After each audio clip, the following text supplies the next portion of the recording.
Welcome to PseudoPod, where the coffee is black and the fiction is dark. Actually, the coffee's usually got milk in it, and occasionally sugar, but the fiction may distress you. Consider this your warning, and maybe a request for coffee. PseudoPod, episode 746, February 26, 2021. Rattlesnake Song by Josh Roundtree. Hello, I'm Scott Campbell, an associate editor here at PseudoPod and your host this week. Yes, I am hosting again. I know I'm surprised as you are, but one does not question the wisdom of the great and terrible tentacles of PseudoPod Towers.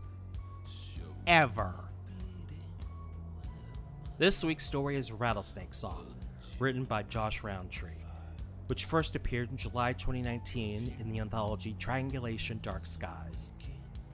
Josh Roundtree's short fiction has appeared in a variety of magazines and anthologies, including Beneath Ceaseless Skies, Realms of Fantasy, Daily Science Fiction, and A Punk Rock Future. His work has received honorable mention in both the year's Best Fantasy and Horror and the year's Best Science Fiction. Fairwood Press will publish his new short fiction collection, Fantastic Americana, this summer. Your narrator is Jarish Jernett, who is a middleman, middle-aged, middle child, living in the middle of the United States. After living most of his life in such exotic locations as Arkansas, Texas, Mississippi, and Tennessee, he relocated to Chicagoland, where he spends time working in corporate America. Jarish is a lifelong skeptic who loves reading stories of fantasy and the paranormal, both silently and aloud. Now, the trailers are done. The feature presentation is about to begin, and the opening scroll promises you it's true.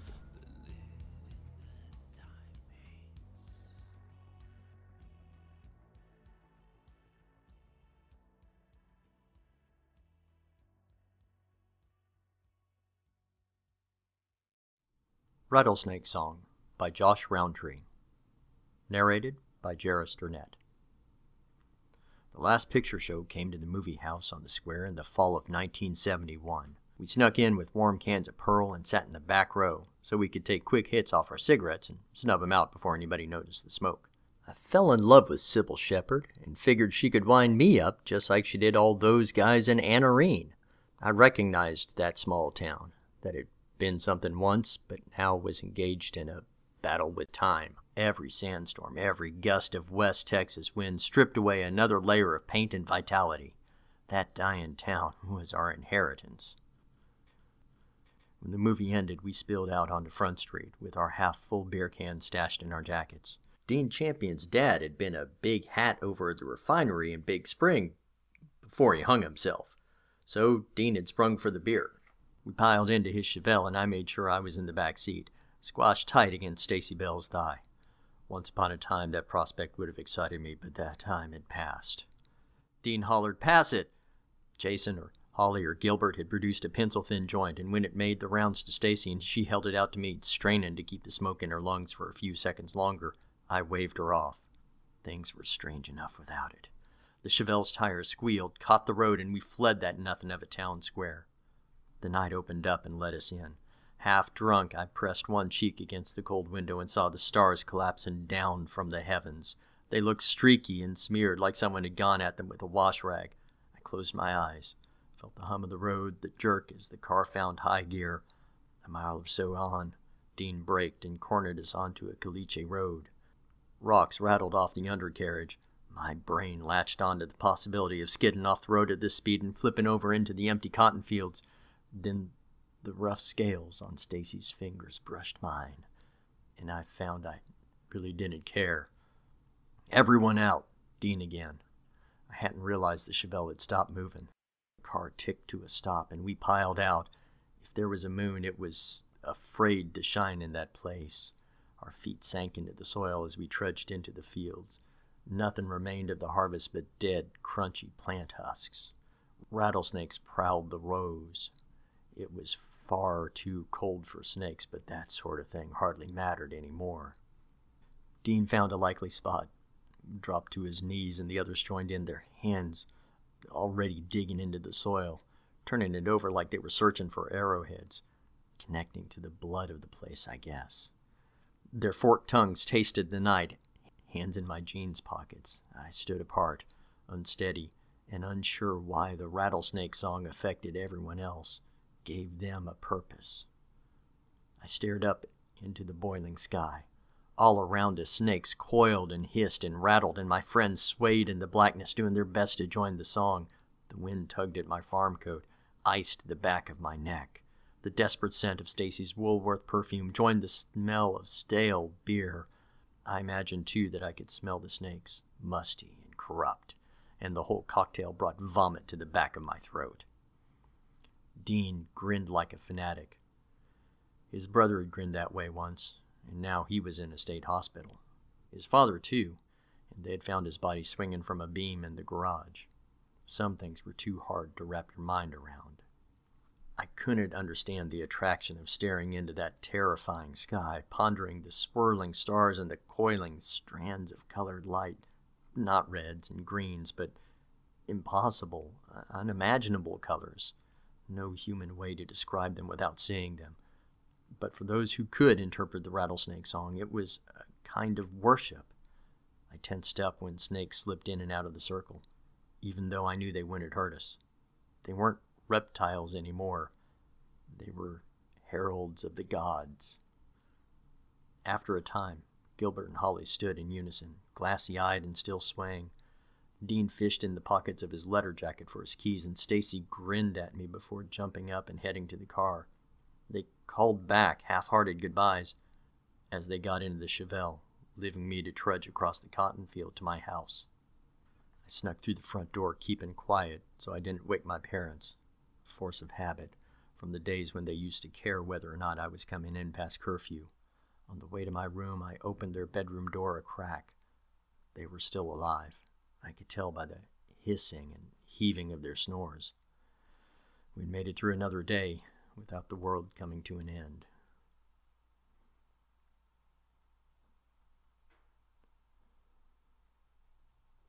A week later, I went to see the movie again. I figured I might not have too many chances to watch movies, so I'd better take advantage. The town was closing itself up. The old men who liked to gather out front of the drugstore with their dominoes and long-winded memories had retreated to their houses. Old women abandoned church socials and clotheslines and ironing boards to embrace the winding down of their lives. The new reality was harder on the older people. They had had a good long time to dig in their heels on the whole God is good thing, only to be shown that the universe was terrible and unknowable. Oh well. The Dickinsons, who owned the theater, had left the building unlocked, and I knew how to run the projector from the summer I'd spent selling tickets and serving popcorn. As the film flickered to life on the screen, I dug my fingers into a bag of M&Ms and wondered if the Dickinsons were still alive. Dwayne was up on the screen, hitting Sonny on the head with a bottle, when Stacy sat down beside me. "I was looking for you." "Here I am," I said. "How many times you seen this movie now?" "A few." "A lot of people having sex in this movie. Do you think everybody in this town is having that much fun?" I was pretty sure nobody was having fun anymore.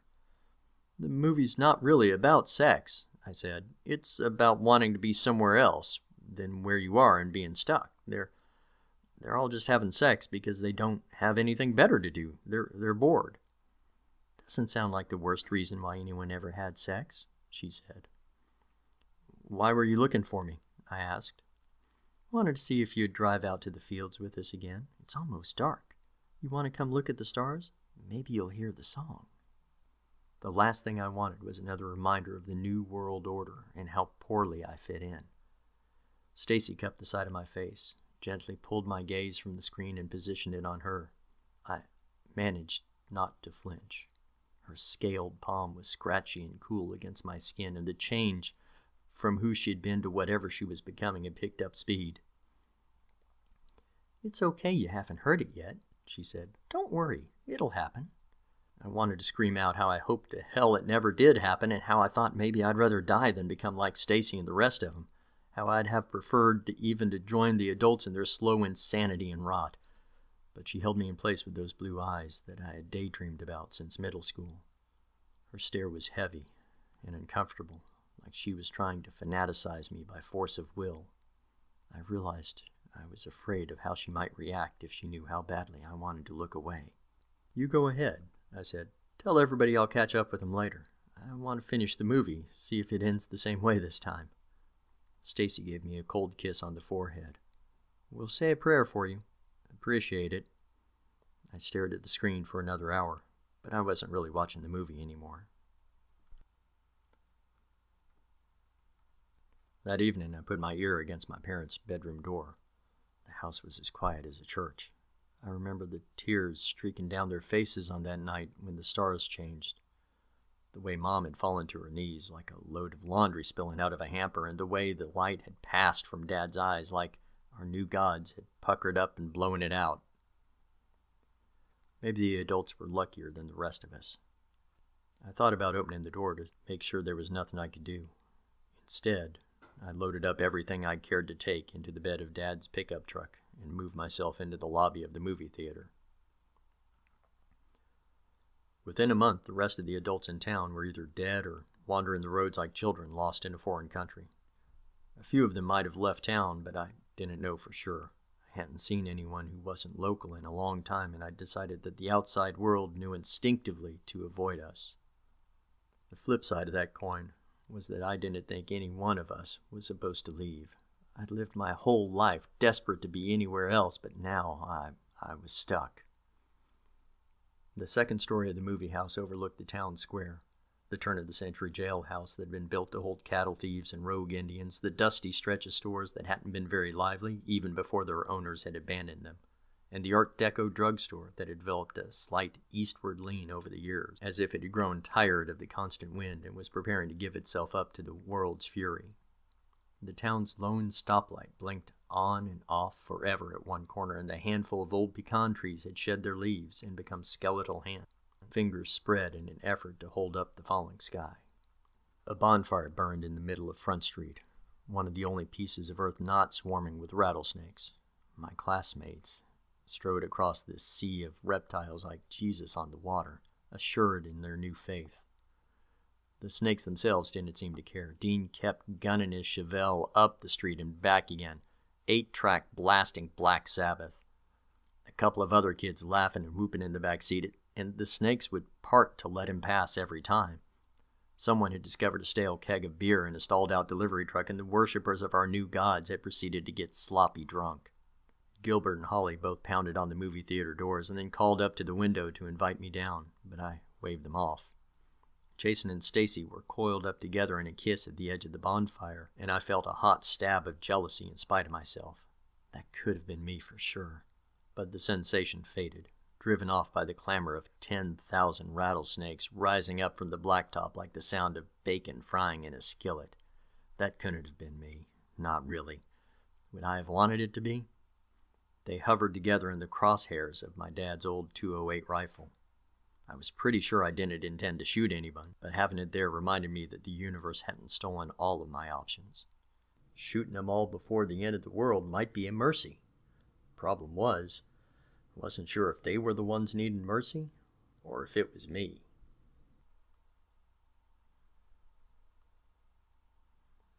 I got in the habit of slinging that rifle over my shoulder whenever I left the theater. I had it with me one morning in the early hours when all my old friends had slunk back to their holes and the snakes had settled into an eerie silence.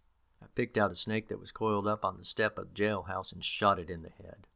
The sound of the rifle rattled against the square for several seconds, but none of the snakes stirred. The morning sun was still an hour away, and the colors in the sky still held sway. They were smeared from horizon to horizon like a kid's crayon drawing, and they felt so much closer than they'd been.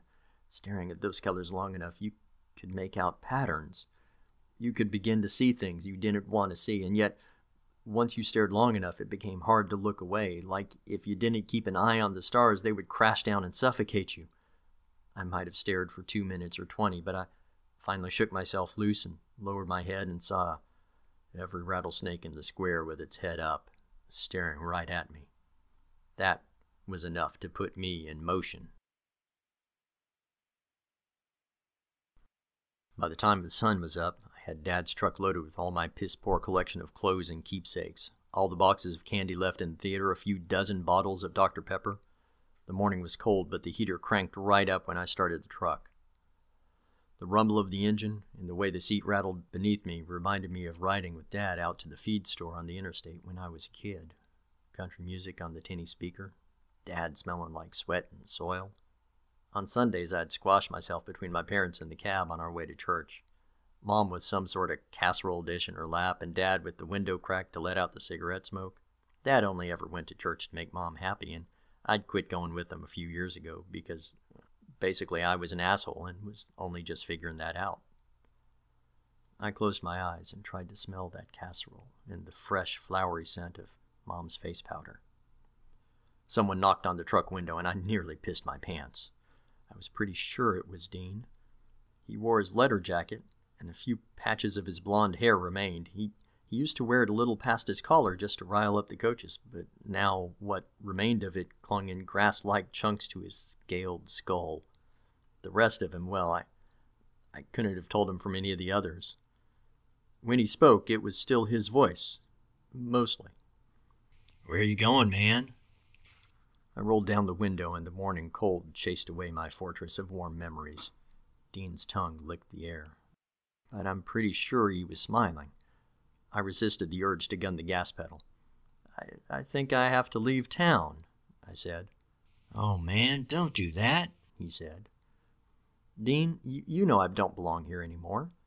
"I wish you wouldn't leave." Something in his expression changed, and best I could tell, he looked genuinely sad. "I know you can't understand what the snakes are saying, but it don't matter. This is your place, man. Where else would you go?" I had no idea, but I knew I couldn't stay there any longer. It might have been my place once, but those days were long gone. "How long before they get here?" I asked.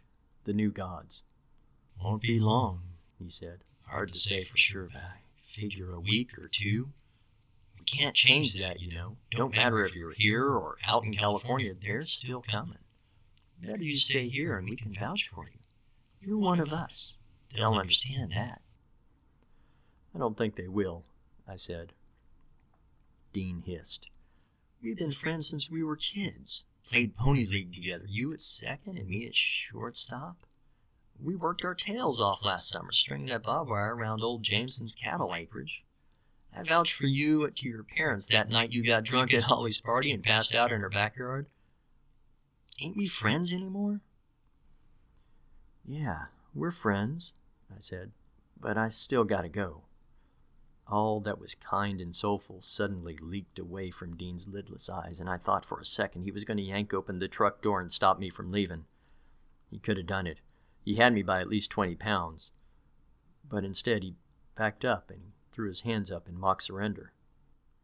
"Go then if you got to," he said, "but you got plenty of friends who might at least deserve a goodbye." Maybe he was right, but I dreaded the prospect of reliving this same conversation with the others, and I was dead certain that Stacy would convince me to stay.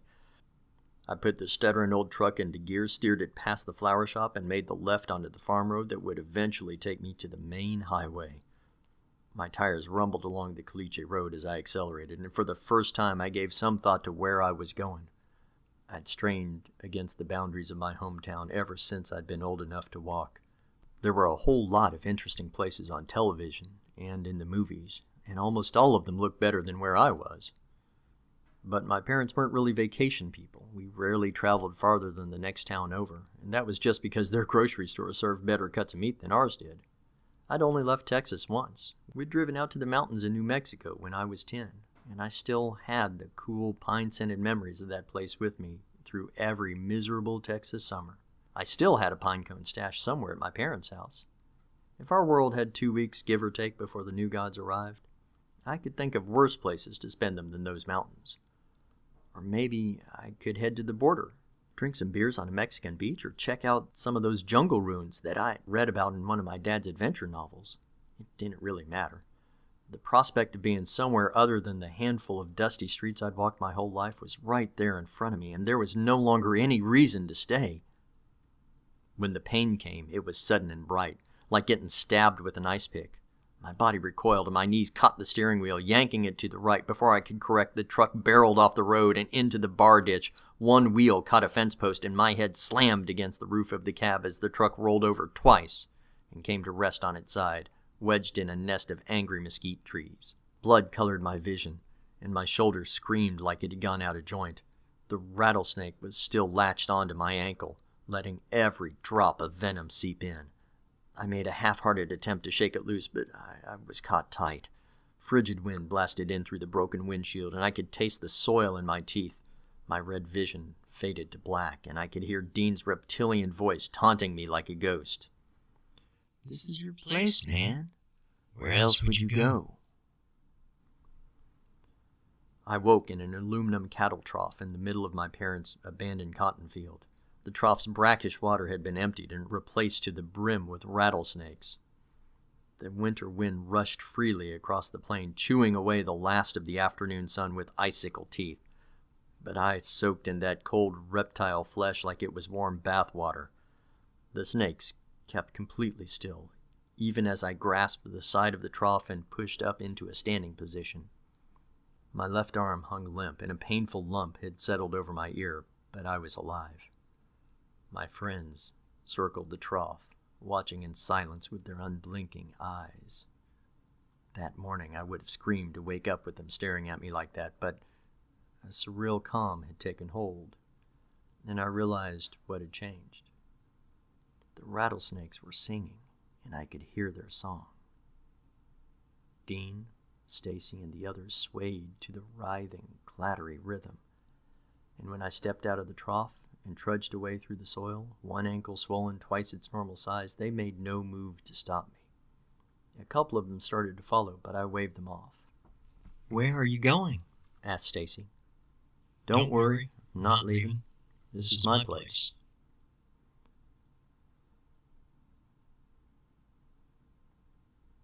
Back in my movie theater perch, I studied the town square through my rifle scope. Another sundown meant another round of hell-raising, children without parents singing for the end of the world. Thing was, now I could hear the song too, and I knew none of them really understood the lyrics. My ankle burned like someone was holding a lighter to it, but the swelling had started to go down. That bite might have killed me under normal circumstances, but it was clear the snakes had a use for me. Fever burned up the back of my neck, and I fell asleep there in the chair by the theater window, wondering if I was going to have to kill all of my friends sometime soon. I dreamed of stars and snakes, coiling and cold and reaching. They lashed around the earth, plucking it neatly from orbit and giving it a rough squeeze. Snakes beyond count, but lording over them all a giant reptilian face with supernova eyes. I realized that all those snakes were actually tentacles growing from that face. Our new gods were really just one great, hungry god, and when he arrived, we wouldn't die. We'd never have existed at all. The world screamed in the thing's grip, and the voices sounded like my friends, my mom and dad, like JC and Dwayne, and all the other flickering black and white denizens of small-town Texas. The god squeezed harder, and I could feel the breath leaving my lungs in a rush. Then it whispered its name to me, and I woke up screaming and choking on the floor of the movie theater. Through the window, I could hear the voices of all those snakes with wonderful clarity, and I understood their intentions. They didn't want the world to end any more than I did. The Rattlesnake song was a plea for help. The rituals they had taught my friends weren't meant to summon a god. They were intended to keep us hidden, to cast a shadow over the world so that those horrible, burning eyes couldn't see us. Dean and Stacy and all the rest thought they were bringing on the end of the world. Their rituals were actually the only things keeping their dark god at arm's length. They were acolytes, wearing the skins of their god, but I'd been chosen the Rattlesnake's prophet, and I wasn't ready for that god to walk our earth just yet. I leaned my rifle in the corner, walked downstairs, and joined my friends in a circle. Our fingers twined together and our hands raised up, and we danced, spinning and writhing and lifting up our voices in prayer. Time began to wind more slowly around us, and the roof of creation shuddered overhead, but did not collapse. Angry colors spilled from one horizon to another like rivulets from an overturned paint can, but we continued to dance and laugh and celebrate what remained of our youth. The movie never gets old. Most nights we take our seats in the old movie house and settle in for the death of Sam the Lion for the countless time. We hate Jacy, we love her, and we root for Sonny to make better choices.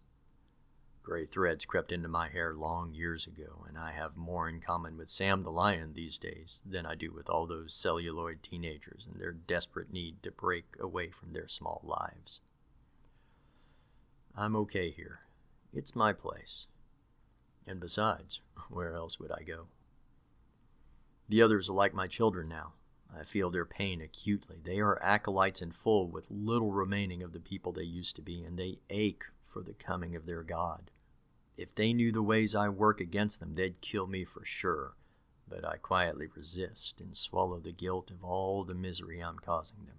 The movie seems to be the only thing that brings them calm. So we gather together in the dark and we watch. The movie plays every night, and the refrigerators stay full of ice-cold Dr. Pepper, and the popcorn is always hot and buttery. I don't know if my rituals have frozen us in time, or if the rattlesnakes have found a way to provide for us, but our tired town continues to lumber on, desperate to die but unable to rest just yet.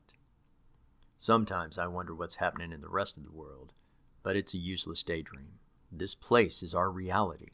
These are our routines. Wanting more is just a shortcut to unhappiness. When the movie ends, my children drift back to their warm holes and hovels, and I pull a blanket over me and sleep there in the theater seat. I dream about burning universes, about small towns full of dead teenagers, and, of course, the angry colors in the sky. They're always with me, asleep or awake. And they're hungry for this place. Every morning when I wake, I look out the window to make sure the world is still there. And I give thanks. One night, I know, I'll go to sleep and never wake up. I'm terrified of what'll happen to all of us then.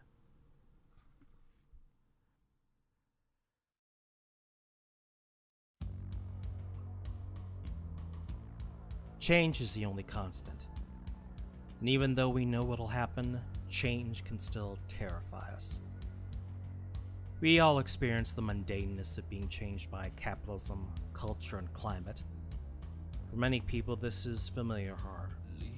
But in the stories we tell, we amplify and distort that change to produce terror and dread far beyond what the 24-hour news cycle can bring. In this story, change has come to a small town that is impossible for a human mind to comprehend. It is vast and unknowable, and shatters the town and its people. Pretty much what's been happening to small towns since forever. But instead of the economy or the government, you have the change of reality itself, with a sky with strange new colors and new gods that sing and rattle and hiss. For the adults of this town, they cannot bend to this world, so they break. They escape, if you can call it that, into madness, suicide, or just going to sleep and never waking up. Now the young see the change coming and embrace it with open arms and a lusty cry of "Let's party!" They dance and squirm and slide to the song from beyond the void, letting the change into them, remaking them. They shed their humanity as easily as, well, a snake shedding its skin. But then we have our hero, the outsider, not broken by the song, but not seduced by it either. He's that friend, too smart for the room, wise beyond his years, who sees from an outsider's perspective that things are not fine. And he does what so many of these outsiders have done since time immemorial: escape. But like so many, their responsibilities of town keep them in place. His is a special kind of horror. He is the one who has to keep things from falling apart and establish some sort of order. Keep the change from taking over everything. He will keep the kids dancing, the movie running, the world existing. But he knows that change will come. After all, it is the only constant. Since you're listening to this, you enjoy good curated horror fiction. Please also consider taking a look at Nightworms.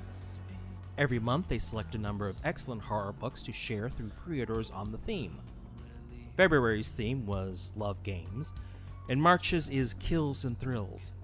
Both of these sold out, so make sure to follow them so you know when April will be ready for pre-order.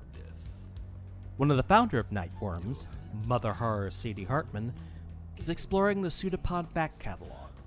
Every month, she shares a review of a story that blew her away. For Women in Horror Month, she selected episode 607, the excellent Take a Walk in the Night, My Love, by Damien Angelica Walters. Go check her reviews over at the main PseudoPod page.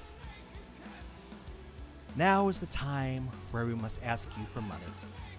You all know about the donate button on the website and our Patreon, and how you get plenty of audio goodies if you set up a subscription. You also know that we have started to pay our associate editors, and as an associate editor, I approve of this. But we would like to pay them even more, and I also approve of this. Associate editors, or slush wranglers, have to sit through a lot of subpar story submissions. They are unpaid, and frankly, for what they do, we think it's time they could use some compensation. So anything you can donate, money, a social media shout out, letting us talk on your podcast is greatly appreciated. Seriously, thank you for everything you did. PseudoPod is part of Escape Artists Incorporated and is distributed under a Creative Commons Attribution Non-Commercial No Derivatives 4.0 International License. Theme music is by permission of Anger's Manga. This week's quote is, of course, from The Last Picture Show. Because everything is flat and empty here, and nothing to do. Just remember, beautiful, everything gets old if you do it often enough. See you next week, and remember, have fun.